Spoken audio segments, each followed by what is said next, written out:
You're nothing but the family's shame." Those words cut deeper than any blade. They weren't shouted in anger, but delivered with a smirk, in front of hundreds of witnesses, on a day that was supposed to be filled with joy. Betrayal doesn't always come in moments of silence. It sometimes arrives dressed as a joke, meant to humiliate, meant to reduce someone's worth to nothing. And it was in that instant, when respect was stripped away in public, that the foundation of everything began to crack. Before we dive into today's story, I recommend you hit that subscribe button and turn on the notification bell, so you never miss a new story filled with drama, resilience, and unexpected twists. If you enjoy this video, type 1 in the comments. If not, type 0 to let me know how I can make better content for you. Now, settle in, get comfortable, and maybe grab your favorite drink, because this is a tale you won't want to miss. Let's get started. I have lived in Cambridge, Massachusetts for most of my adult life, but these past few years, the city has felt different. The streets are still the same, lined with red brick houses and ivy-covered walls, but the pace no longer pulls me forward as it once did. My mornings begin with the slow hiss of my old coffee pot, the smell of roasted beans filling the kitchen of a townhouse that has grown quieter since my wife passed. After coffee, I take my walks along the Charles River, the steady rhythm of my steps in sync with the flow of the water. In the evenings I read, or sift through proposals from veteran charities that ask for guidance on funding. My life now moves in measured beats, far from the chaos of boardrooms and late-night strategy sessions. It wasn't always like this. Years ago, my name was printed in journals and spoken at conferences as one of the minds behind Lighthouse Analytics.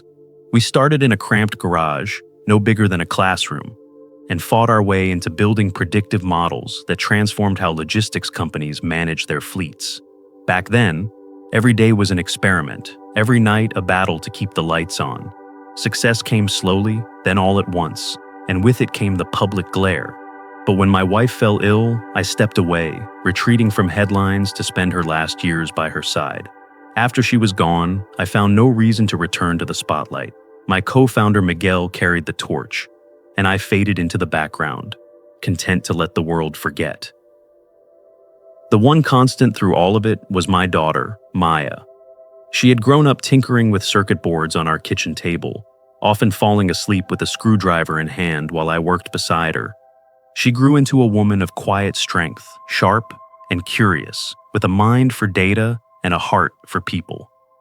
She chose her own path, working as a data engineer in a small education technology startup, where her talent could breathe outside the shadow of my name. I was proud of her independence, even if it meant she sometimes resisted my advice. When she told me she was marrying Tyler Grant, I listened carefully. Tyler was polished, always armed with numbers about growth and ambitious predictions for the future. He worked at Lighthouse Analytics, though he only knew it as the company on his paycheck, not the garage where it was born.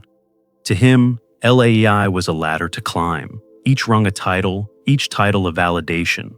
He spoke of momentum and scalability the way sailors speak of wind. I watched him closely, and I could see the confidence flicker into arrogance when he thought no one noticed. Maya's eyes shone whenever she spoke about him. She wanted me to see what she saw, the ambition, the promise of a partner who could match her drive. But I also noticed the way her smile faltered when Tyler joked about old-timers who couldn't keep up. She would brush it off, telling me he didn't mean harm, that he was just passionate. I kept quiet. Sometimes silence allows people to reveal themselves more clearly than any argument. Others around them revealed themselves as well. Jenna, Maya's best friend since college, never let Tyler's words pass without raising an eyebrow. She was sharp, analytical, the kind of friend who remembered details others missed. Whenever Tyler made a slick remark, Jenna would look at him as though she were tracing lines of faulty code. I trusted her instincts, even when Maya didn't want to hear them. Then there was Lorraine, Tyler's mother. She carried herself with elegance, pearls around her neck and words dipped in sugar, but her compliments often had an edge. She asked about retirement accounts and pensions, the way others asked about the weather. Once at dinner, she leaned across the table with a smile and said, "Every family has a burden, a shame they carry quietly." She didn't need to say the word directly, The way her eyes lingered on me finished the sentence. Through it all, I remained quiet, watching, remembering a promise I had made years earlier. My wife, on one of her last evenings, had told me not to let Maya walk into life blind. She made me swear that when the moment came, I would be there to protect her, not with money or power, but with the truth. That promise weighed on me now as the wedding approached. The setting was nothing short of grandeur. Maya had chosen a mansion in Newport, Rhode Island, with white columns, sprawling lawns, and the sea just beyond the cliffs. The ocean breeze carried the salt into every room, the kind that clung to your skin and reminded you of something timeless. The planner spoke of chandeliers, fresh orchids, and music from a string quartet. To most, it would be a day of perfection. To me, it felt like the stage for something inevitable. On the dresser in my room rests a small box. Inside is a lighthouse pin, silver dulled from years of wear. I used to wear it to every pitch meeting and product launch, a symbol of guidance in the storm. Now, it is the only piece of my past I allow into the present. I touched it the night Maya told me about the wedding, pressing it into my palm like an anchor. I know what people see when they look at me now. An aging man, quiet, retired, without the shine of youth or the clout of an office. That suits me just fine. People reveal who they are when they believe no one important is watching. Tyler has shown glimpses of who he is. My role is not to confront him in private, not to warn him or beg him to change. My role is to wait for the moment when the truth can no longer be hidden, and to stand there, steady as a lighthouse, when it arrives. If you're still watching and feeling the sting of being underestimated, comment number 1 below to show me you understand that pain. Now, let's see what happens next. The evening had been arranged as a polite introduction, but I felt the weight of it from the moment we walked into the restaurant. The seaport was alive with Friday night energy, the harbor glimmering under street lamps, the smell of salt drifting through the heavy glass doors as they swung shut behind us. Inside, the dining room hummed with laughter and the clink of glasses. We were shown to a corner table with a view of the water, candles flickering in crystal holders, menus thick as leather-bound books. Tyler wasted no time setting the tone. He scanned the wine list with the swagger of a man accustomed to making choices for others. Without consulting anyone, he ordered a bottle of Bordeaux that cost more than I used to spend on groceries in a month. He raised his glass when it arrived, the ruby liquid catching the light. "A special night deserves a special drink," he said, grinning broadly. His words were aimed at Maya, but his eyes flicked toward me as though daring me to question him. When the waiter turned to me for my order, I asked for clam chowder and a simple grilled sandwich. Tyler chuckled softly, loud enough for Lorraine to hear. "Classic," he said. "Sometimes the easy options are best for older appetites." He meant it as a joke, but there was no warmth behind it. Maya shifted in her seat, her cheeks coloring. The conversation flowed easily for Tyler. He filled the air with talk of lighthouse analytics, of sales figures and projected growth, of the company's new branding strategy. "I'd say I'm on track for a regional director role within a year," he boasted, his voice smooth, practiced. "Momentum is everything in this business. If you're not accelerating, you're falling behind." He lifted his glass again, as if to toast his own words. I asked him what areas of predictive modeling the company was emphasizing, curious whether he actually understood the mechanics behind his claims. He leaned back, rehearsed smile in place, and rattled off a string of phrases about AI scalability, market responsiveness, and innovation pipelines. It was the kind of language designed for investors, not for anyone who had ever written a line of code. He didn't answer my question, not really. He didn't even notice that he hadn't. Lorraine joined in, her tone wrapped in silk but sharpened underneath. She complimented Maya on her choice of wedding venue, praised Tyler's work ethic, and then, with a sip of wine, delivered a remark that landed heavier than anything her son had said. "Of course," she mused, "every family carries its own shame. But weddings are a chance to rise above those things, aren't they?" Her eyes lingered on me as the candlelight flickered across her pearls. Maya froze, her fork suspended in midair. I felt her hand slide across the table, her fingers curling around mine in a silent plea. "Dad," she whispered quickly, "he's only joking." Please don't take it seriously." I gave her hand a squeeze, then let it go, careful not to let my expression shift. My face remained calm, my voice steady as I asked her about her week at work, turning the spotlight away from Tyler and his mother. But inside, I could feel the words sear: shame, burden, semi-retired, older appetites. Each phrase landed like a stone in my chest.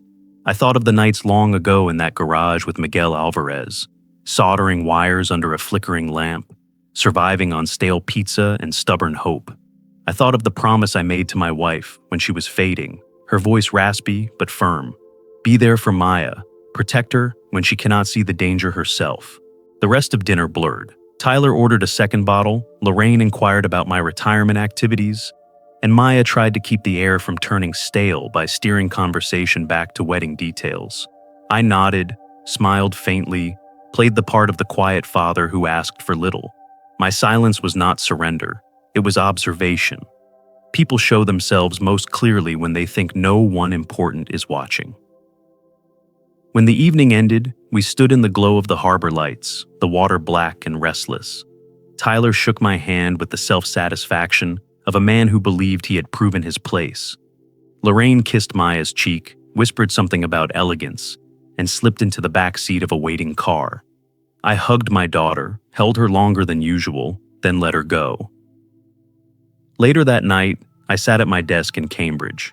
The townhouse was silent except for the faint ticking of the clock in the hallway. I opened a wooden box that rarely left the drawer. Inside lay my lighthouse pin, dulled from years of use, and a stack of yellowed documents, incorporation papers, early patents, photographs of our first server racks. I held the pin in my palm, its weight a reminder of what had been built and of the responsibility that still rested with me. I reached for my phone, typed out a short message, and sent it to Miguel. Strange young man at the company, worth watching. Let's talk tomorrow. As I set the phone down, I leaned back in my chair, staring at the ceiling. Outside, the wind rattled the window panes, and the harbor lights blinked faintly in the distance. The storm had not arrived, not yet, but I could feel the tide shifting.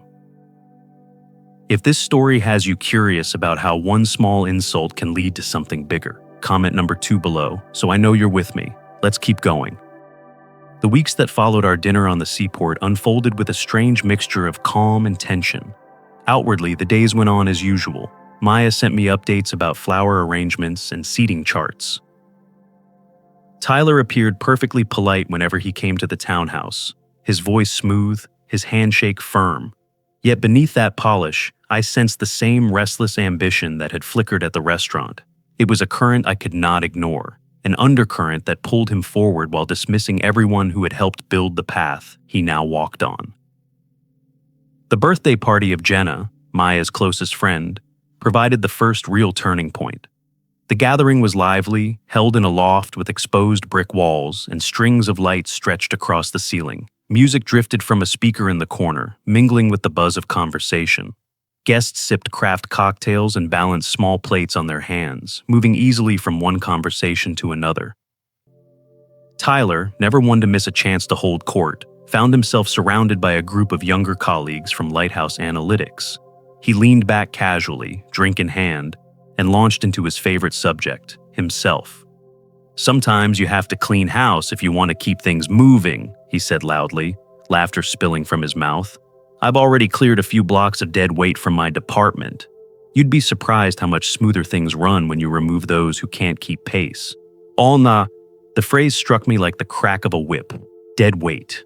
I had heard those exact words before, years ago, from outsiders who never believed in what we were building. It was a phrase meant to dismiss, to reduce people to obstacles rather than contributors. Hearing it now from the man preparing to marry my daughter, I felt something cold settle inside me. Jenna, sharp-eyed as always, raised her glass and asked a question with deliberate precision. If predictive modeling is at the heart of LAI's growth, what frameworks are you actually using for anomaly detection? Are you still on Bayesian filters, or have you transitioned to neural nets? Her tone was even, but her eyes cut straight through Tyler's bravado. For a moment, the confident smile faltered. Tyler chuckled, waved a hand, and pivoted to safer ground. "Look, it's not about technical jargon. It's about vision. I've boosted our sales numbers by 40% in one quarter alone. That's what leadership looks like." His answer was vague, hollow, the response of a man who had never built but only sold. The group laughed politely, but I caught the flicker of doubt in more than one pair of eyes. I remained silent, as I always did, but inside I was back in that garage with Miguel. I could see the soldering iron in his hand, the crude servers stacked in the corner, the exhaustion in our faces as we fought through one failure after another. Those nights taught us humility. They taught us that success grows from sweat and sacrifice, not from dismissing others as burdens. To hear Tyler dismiss entire colleagues as nothing more than ballast confirmed what I already knew. Arrogance blinded him. That night, after the party ended, I called Miguel. His voice came warm through the phone, but there was a hint of concern. "What's on your mind, Daniel?" "There's a man in sales," I said slowly. "A man who speaks often of dead weight. His name is Tyler Grant." Miguel sighed. "I know the one. Eleanor's already flagged his numbers. There's something off. Too perfect. Too polished. We think he's been inflating figures. She hasn't acted yet, but she's watching." "Let the numbers speak for themselves," I replied. "And let the man speak for himself. I'll give him the stage soon enough." The next morning, I sent Eleanor a message requesting lunch. We met at a quiet cafe near Kendall Square. I told her I had no intention of interfering with corporate affairs, but I asked her to do one thing: attend Maya's wedding as a guest, no fanfare, and listen carefully. She agreed, her sharp eyes narrowing with curiosity. "I'll be there," she said simply. Back at home, I tried on a navy suit Maya had insisted I wear. She hovered around me as I adjusted the lapels, her hands quick and careful. "You still know how to wear a tie, Dad?" she teased, though her eyes softened as she looped the fabric around my neck. I smiled, remembering the day I taught her to tie her first shoelaces, the way she frowned with determination until she got it right. That memory lingered as she straightened the knot and patted it flat against my chest. When she left, I returned to my study and placed the lighthouse pin on the suit's lapel. It gleamed faintly in the afternoon light, the same symbol that had guided me through storms long before Tyler Grant ever spoke of momentum and growth. That evening, as I settled into my chair with a book, my phone buzzed. A message from Jenna appeared on the screen. Attached was a photograph of an email. My eyes narrowed as I read. It was correspondence between Tyler and a junior lawyer in LAI's legal team, discussing what he called a prenup addendum for tax optimization. But the language was clear. It was designed to strip Maya of any claim to potential shares or financial benefits tied to his career. I sat still for a long time, the glow of the phone casting pale light across my desk. Anger would have been easy, but what I felt was colder, sharper. I forwarded the email to Eleanor with a single line: "Consider this man's character as carefully as his sales reports." Then I turned off the lamp and sat in the dark. The sound of the city muffled beyond the walls. Tyler thought he was building momentum. What he didn't know was that momentum carries you just as easily toward the edge of a cliff. If you're watching and can sense the tension rising, comment number 3 below to let me know you feel it too. Now, let's uncover what happens next. The rehearsal dinner was staged with all the grandeur one could expect from a Newport mansion. Crystal chandeliers cast a golden glow across polished mahogany floors, and the scent of orchids mingled with the faint salt of the Atlantic drifting through open windows. Guests arrived in waves, their laughter swelling and fading like the tide. It was supposed to be a warm evening of celebration, a prelude to vows and champagne toasts.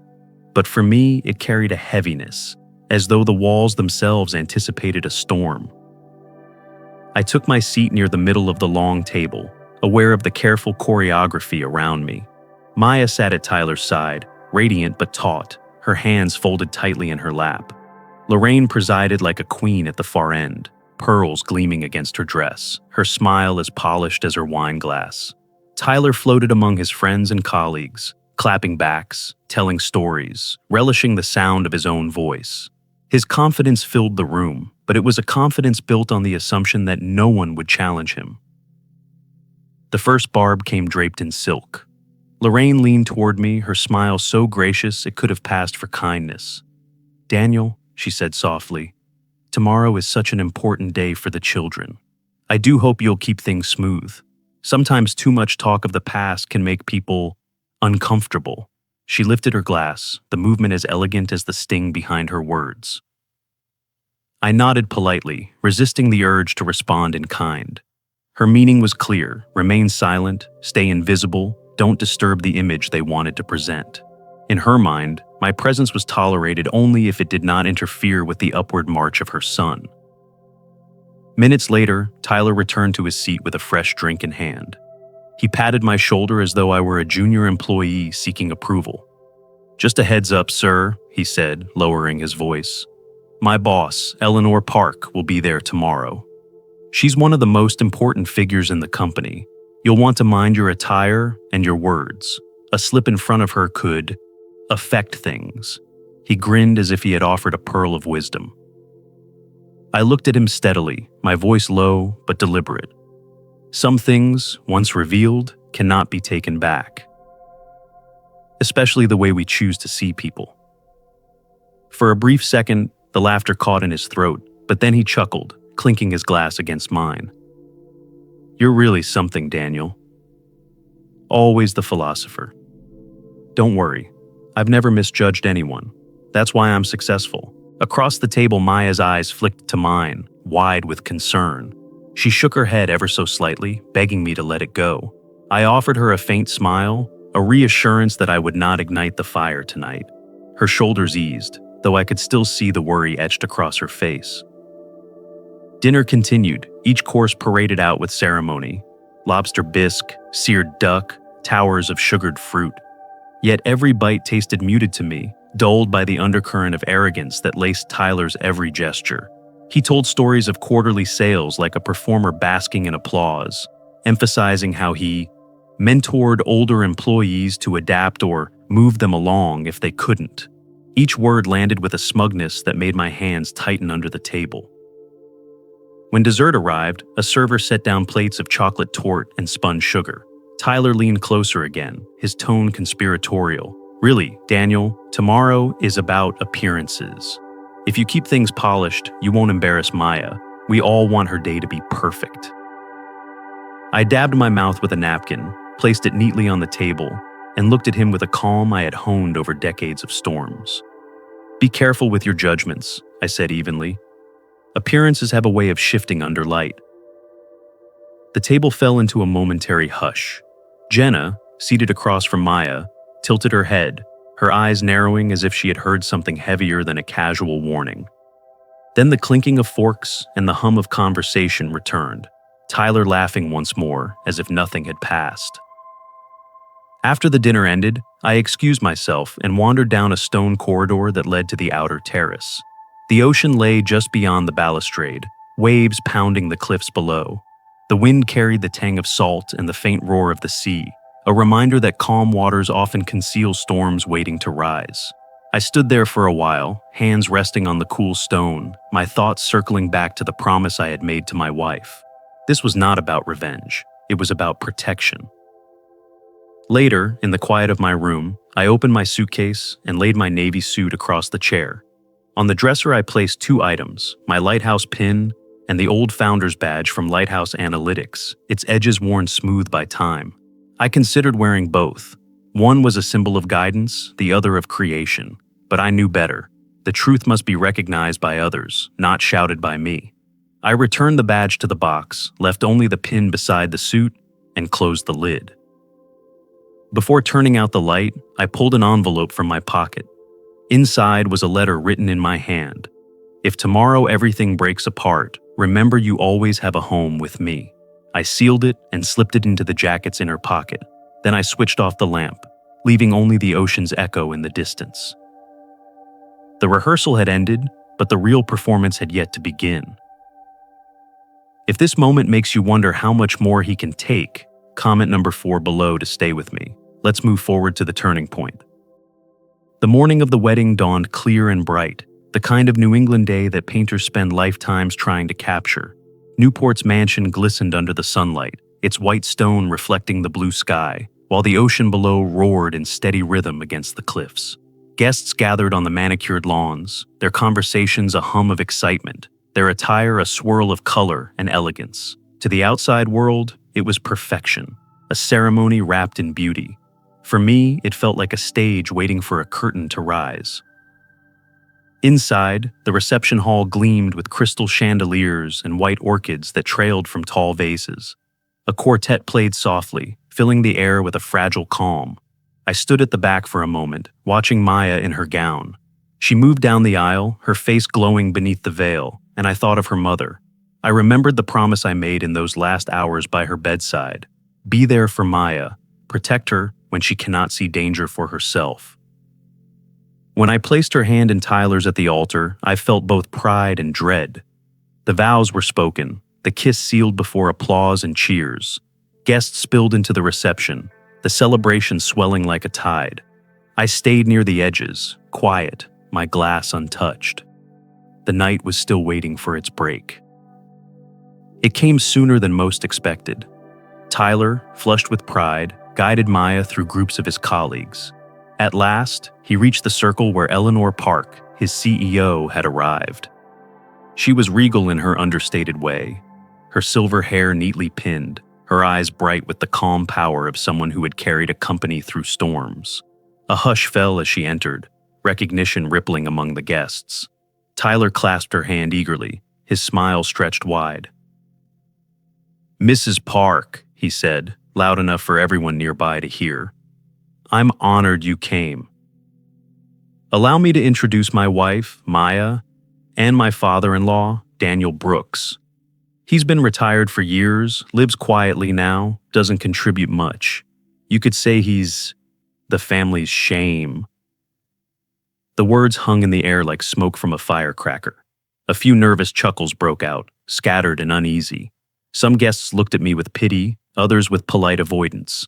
Lorraine's lips curled in satisfaction, her eyes flicking toward me as if to confirm my diminished role. Maya froze, her hand trembling slightly in Tyler's arm. Jenna stiffened, her jaw tightening, her eyes locked on me. I did not flinch. I merely adjusted the cuff of my sleeve, letting the chandelier light catch the silver lighthouse pin resting on my lapel. It gleamed faintly, almost like a signal across the water. That was when Eleanor's eyes fell on me. She stopped, blinked once, then leaned closer, her gaze sharpening. "Daniel Brooks," she said, her voice steady and clear. The laughter faded at once. Conversations halted, glasses stilled mid-air. A silence spread across the hall, as though the entire mansion held its breath. Tyler's smile faltered, confusion clouding his expression. Eleanor stepped past him, extending her arms toward me. "My God," she continued, her voice rising with unmistakable recognition. "The co-founder of Lighthouse Analytics, the architect of the very systems this company still runs on. Without him, there would be no us." A murmur surged across the room, heads turned, whispers flew. The retired engineers I had invited, old colleagues who had borne Tyler's insults in meetings, exchanged knowing looks, their eyes glistening with quiet vindication. Maya covered her mouth, tears brimming in her eyes, torn between shock and relief. Tyler stumbled back a step, his face draining of color. I didn't know," he stammered, his voice breaking. "No one ever told me. He never said." Eleanor cut him off with a glance so sharp it could have shattered glass. "Ignorance is not an excuse for arrogance. You don't need to know a man's resume to treat him with respect. You revealed more about yourself tonight than any numbers ever could." Tyler's hands shook as he tried to hold his glass, the liquid spilling down the side.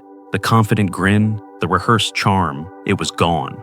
He looked around at the crowd, eyes darting for some ally, but found only stares heavy with judgment.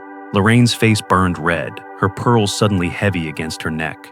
Jenna's eyes glowed with vindication, her arms slipping protectively around Maya. I remained silent. Words were unnecessary. The truth had stepped into the light without me needing to drag it there. I simply straightened my jacket, the pin on my lapel flashing once more under the chandelier's glow. Eleanor's voice carried again, this time to everyone gathered. Lighthouse Analytics was not built on arrogance or showmanship. It was built on sacrifice, persistence, and respect. Respect for colleagues, respect for the craft, respect for the truth.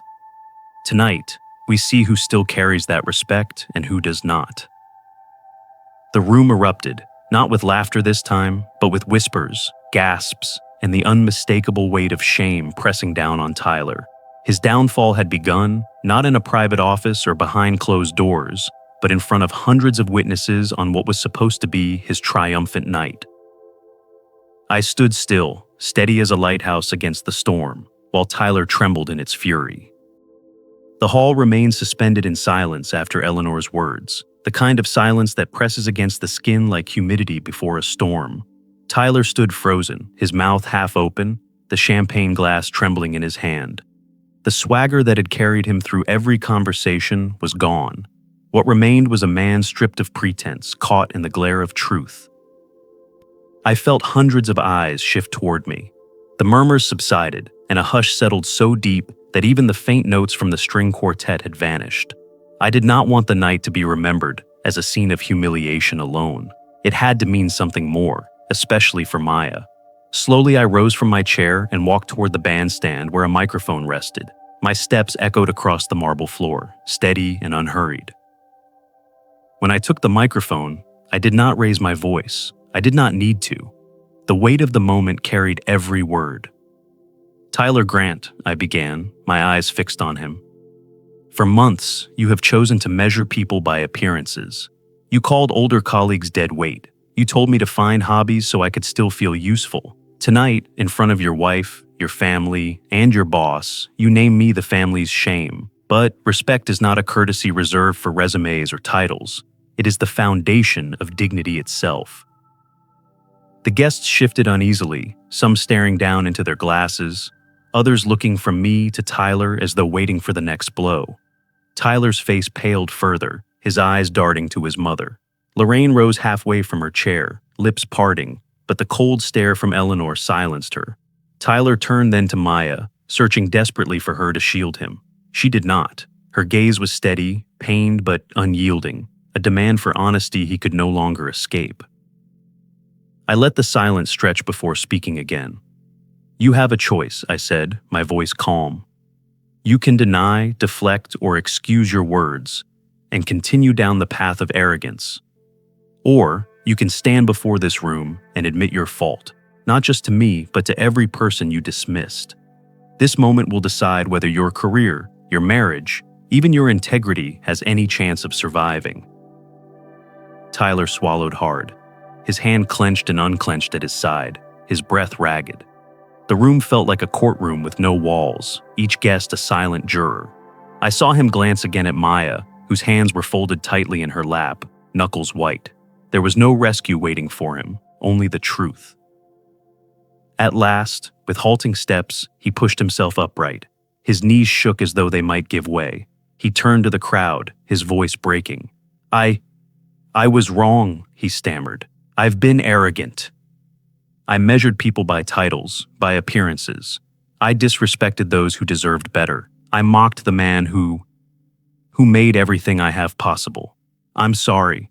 To Mr. Brooks, to everyone in this room, I was wrong." A ripple moved through the guests, some nodding, others whispering. The apology was raw, imperfect, but it was real. His voice cracked at the edges, the words dragged out like confessions pulled from a wound. For the first time since I had known him, there was no performance. I stepped closer, reached into the inner pocket of my jacket, and withdrew a sealed envelope. I placed it gently in Maya's hands. She looked down, her eyes wide, then back up at me. "Inside," I said softly, "is a fund I created years ago in your mother's name. It is yours, no matter what you decide. Marriage should be built on love, not on fear of dependence. Whatever happens, you will never be powerless." Tears spilled down her cheeks as she clutched the envelope to her chest. Tyler's head bowed, shame weighing heavier than any reprimand. Eleanor's voice cut through the stillness with authority. "Mr. Grant," she said sharply, "on Monday, you will report to HR and the Ethics Committee. Your future with Lighthouse will depend not on sales numbers, but on whether you learn humility. The company cannot be led by arrogance. Lorraine began to protest, but Maya's voice stopped her. "No, Mother," she said firmly, surprising everyone with her calm strength. "He must face this himself." Her eyes, red with tears, glimmered with resolve. I looked back at Tyler, his face wet with sweat, his shoulders hunched. "Second chances exist," I told him, my voice low but clear. "But dignity does not regenerate once destroyed. Choose wisely what you do next."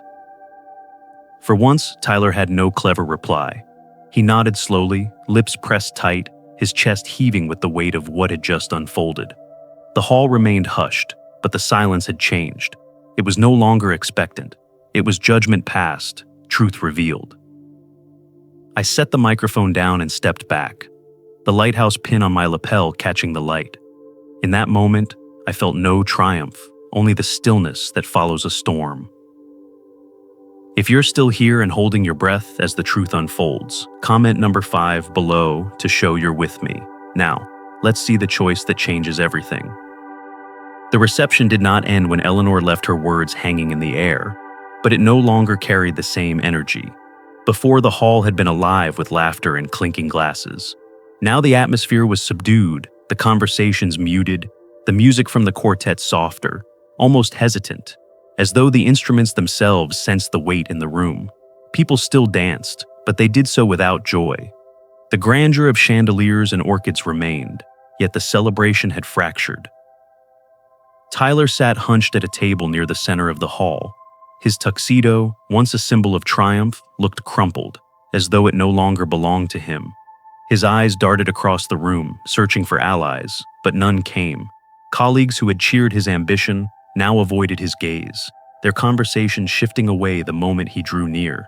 He was no longer the man of momentum, the rising star.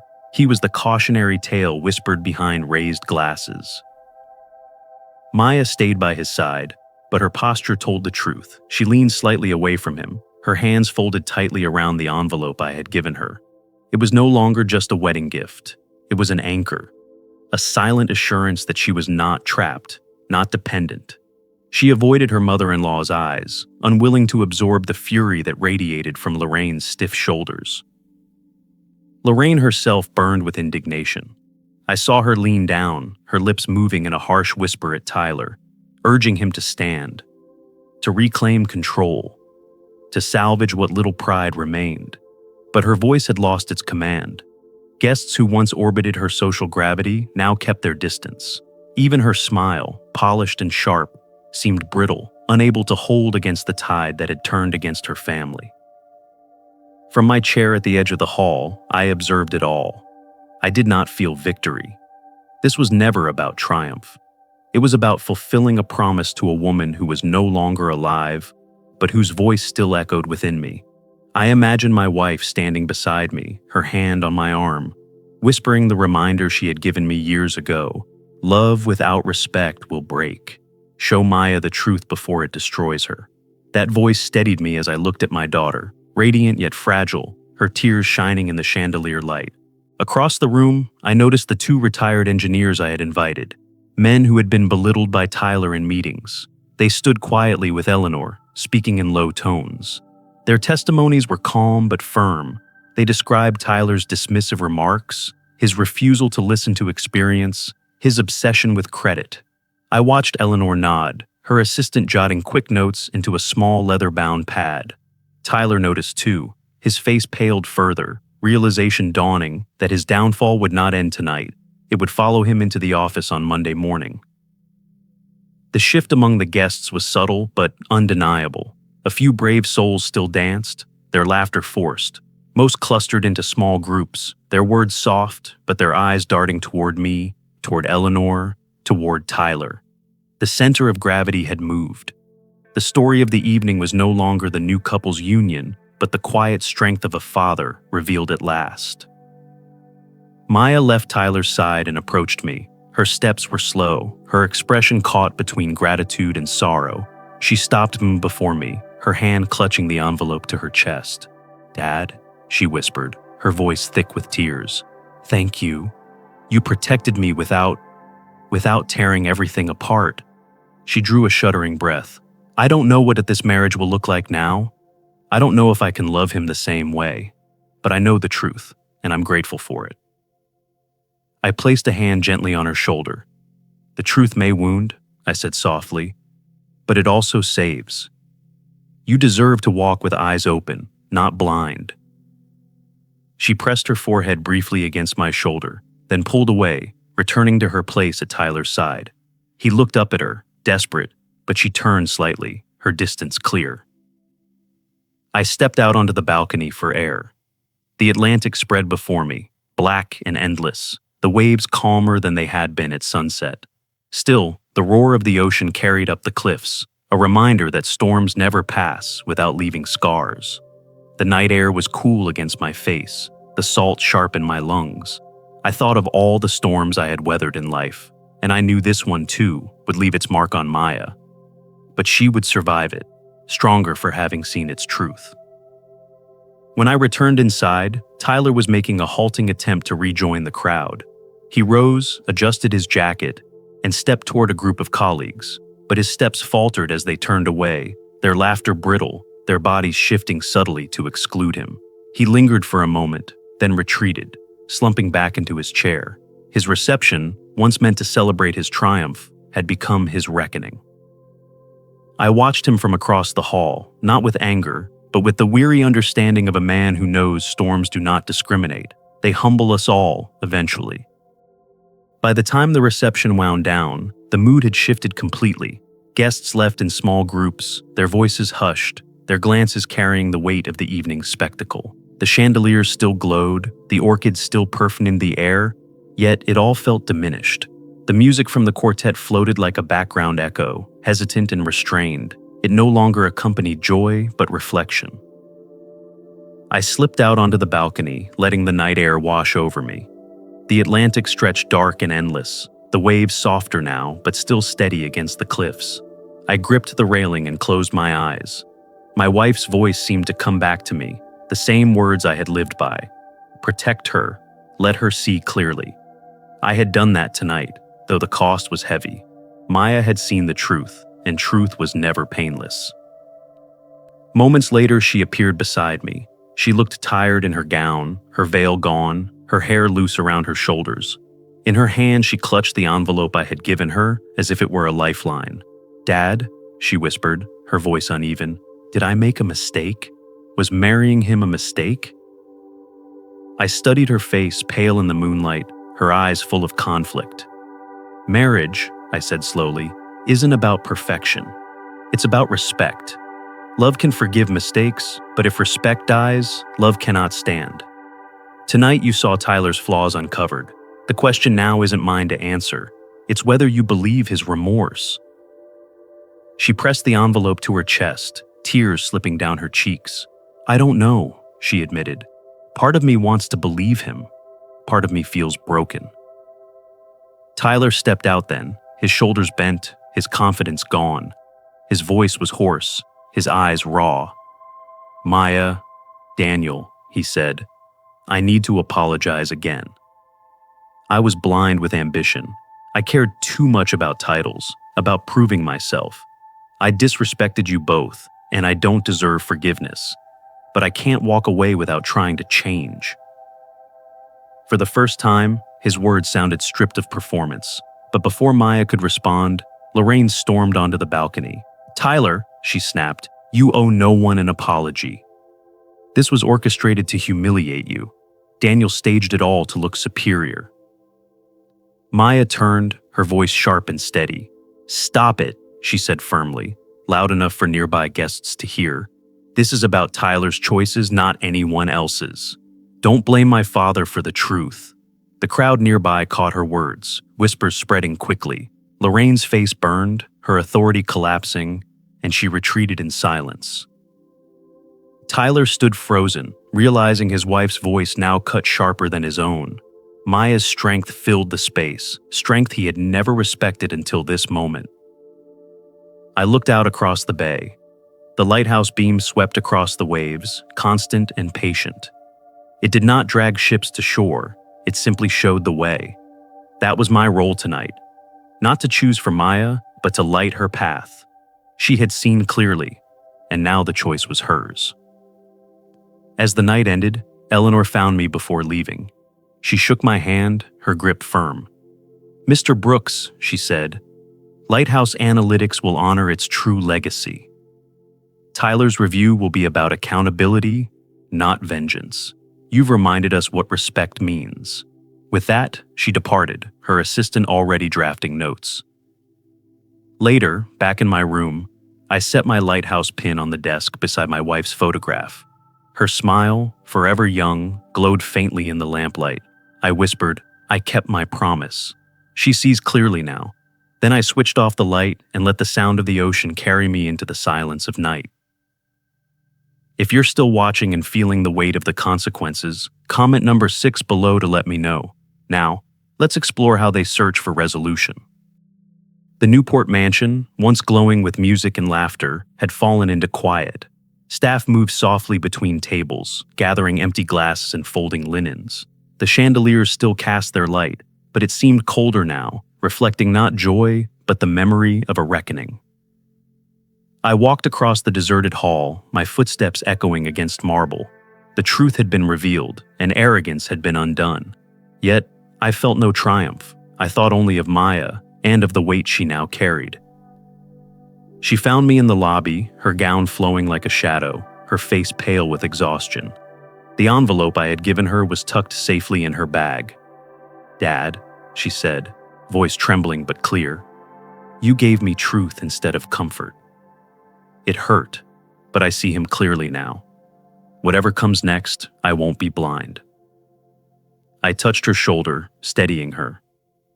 "Clarity can wound," I said softly, "but it's the only way to choose wisely. Whatever path you take, you'll never walk it alone." Behind her, Tyler lingered. His tuxedo hung limp, his face hollow. The man who once filled rooms with his boasting could not lift his eyes now. He tried to step forward, but shame rooted him where he stood. No words came, only silence heavy with regret. Lorraine stood nearby, her pearls dim under the lights. For once she was silent too, no sharp remarks, no barbed corrections. Her pride had withered under the evening's humiliation. She clutched her shawl and left quickly, not daring to look back. Then Eleanor approached, her presence calm and commanding. She shook my hand firmly. "Mr. Brooks," she said, "the company will always carry your mark. Tonight reminded us what matters. Tyler will face accountability, not revenge. That's how lessons endure." Her eyes held mine for a moment before she departed, leaving assurance in her wake. I stepped outside into the night. The Atlantic spread out, black and endless, the waves striking the cliffs in rhythm. The salt air stung my lungs, and I welcomed its sharpness. For the first time in years, I felt something like peace, not victory, but the quiet relief of having kept a promise. I thought of my wife and her final words, "Protect her, let her see clearly." Tonight, I had done just that. Far across the bay, the lighthouse beam swept across the water, steady and unwavering. It did not command the ships or drag them to shore. It only lit the path, leaving choices to those at sea. That was my role tonight, not to control Maya's future, but to guide her eyes so she could decide with truth in her hands. I drove away from the mansion, headlights carving through the Rhode Island dark. As the road wound along the cliffs, I whispered into the silence. The truth was enough. She's ready now. And with that, I left behind not just a wedding, but a reckoning. The mansion in Newport was already a memory when I returned home to Cambridge. The night's chaos had passed, leaving me alone with silence. I set my keys on the table, loosened my tie, and let myself exhale. There was no victory in me, only reflection. Morning arrived gently, the house washed in pale light. I brewed coffee, the rich scent filling the kitchen, and carried the cup to my study.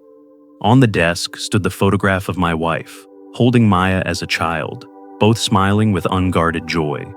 Her eyes seemed to look straight through me, reminding me of the promise I had kept. Protect her, let her see clearly. I thought of Maya's face from the night before, tears glistening, voice trembling as she asked if marrying Tyler had been a mistake. The truth I had revealed wounded her, but it also freed her. She now understood the man she had chosen without illusion. Whether her marriage survived or not, she could face it with open eyes. That was the gift I had promised her mother long ago. Tyler's image lingered too, his arrogance shattered, his shoulders bent under shame. For months he had believed ambition excused cruelty, but arrogance, I knew, destroys faster than failure. His downfall had been public, but whether it became permanent rested on his ability to learn humility. That choice was his alone. I opened the wooden box on my desk and picked up the lighthouse pin. Its silver had dulled, but its meaning had not. For me, it was never decoration. It was a reminder that guidance is silent, constant, and steady. I traced the ridges with my thumb before placing it back. The light had done its work. Respect, I realized, is the true foundation of life. Without it, love collapses, families fracture, companies rot. Tyler had tried to shame me, but shame is not in quiet living or retirement. Shame belongs to those who belittle others to make themselves feel greater. The guests who watched had seen that lesson too. Success without respect is hollow, and truth carries more weight than status. I stepped outside into the garden. The roses my wife once tended glowed softly in the early sun, dew still clinging to their petals.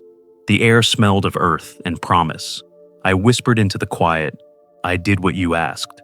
She sees clearly now, the words were for her and for me.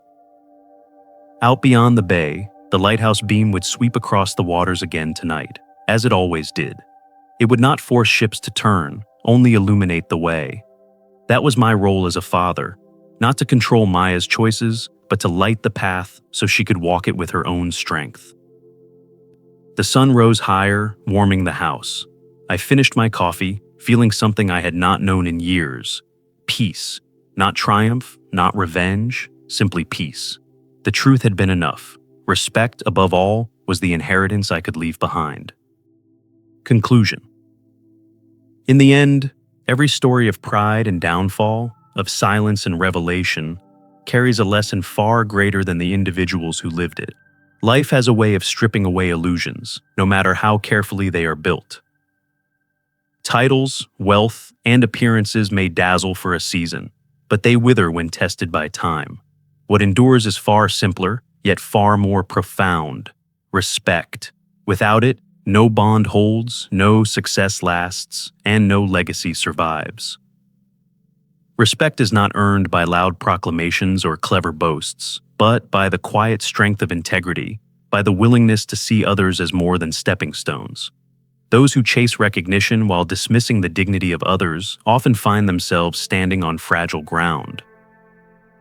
When the foundation is built on arrogance, the structure always collapses.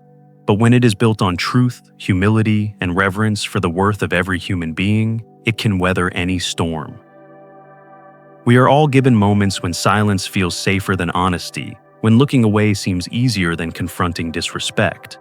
Yet the measure of character lies in the choice to hold steady, to shine light, even when it is uncomfortable. Truth does not always roar. Often it stands quietly, unshakable, until the moment it is finally seen. The greatest inheritance anyone can leave behind is not fortune, not status, but the example of living with honor.